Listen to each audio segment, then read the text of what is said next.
So before we get to the main movie that I wanted to talk about, the main event, I thought we would warm up with another one of the actor's movies. It's a Jake Gyllenhaal film, or the last two films that we're going to be talking about, and the more recent one is Ambulance, a 2022 action remake directed by Michael Bay.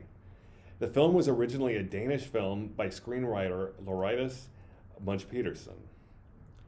The film stars Jake Gyllenhaal, Isaac Gonzalez, and Yahya Abdul Mateen. Two brothers and their team of criminals are forced to take an ambulance as their getaway vehicle after committing a $32 million bank heist.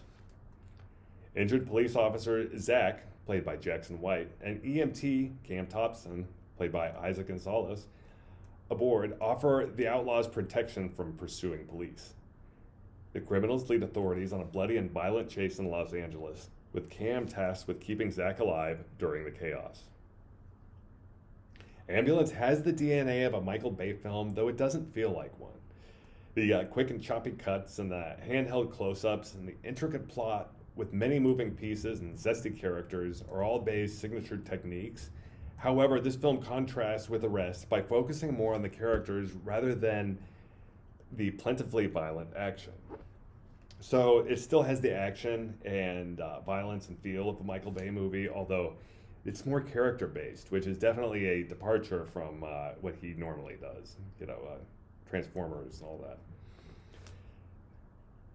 Jake Gyllenhaal delivers a heated performance as Danny Sharp, portraying the film's main villain fantastically. His antagonists are always entertaining and interesting characters, and the next film we're going to talk about, Nightcrawler, he could definitely be considered an antagonist, although he's more so the hero of that story. Yahya Abdul Mateen plays a military veteran, Will Sharp, who's only involved in the heist to afford life-saving experimental surgery for his wife Amy, played by Moses Ingram. Will is a good man at heart, and he only gets involved because of his adopted brother Danny, played by Gyllenhaal.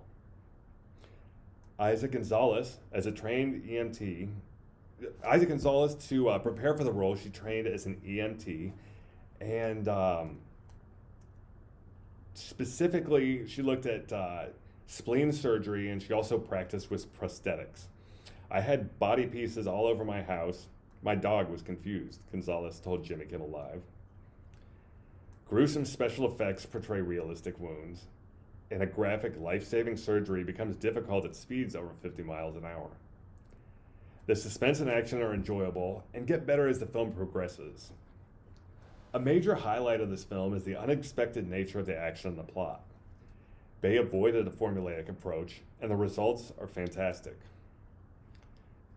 This film contains a noticeable abundance of close-ups, and close-ups are inevitable in a film with an ambulance as the setting. The small set and the cast make it apparent that this was definitely shot during the pandemic, and it turns out it was. Bay's films can be entertaining or not good. There's really not a whole lot of middle ground for a director like him. This is definitely one of his best films that he's put out yet, and I think it's the small scale that heavily contributes.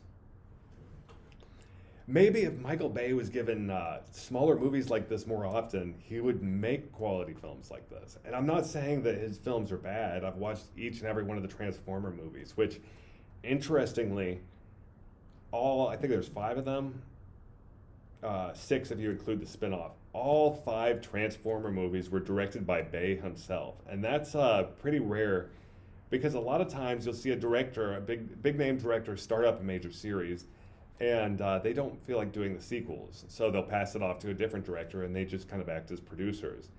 But Michael Bay directed each and every one of those films. You definitely have to give him credit for sticking with his franchise. So you can rent Ambulance on streaming right now, and yes, although it is a Michael Bay film, no, the ambulance does not transform, unfortunately.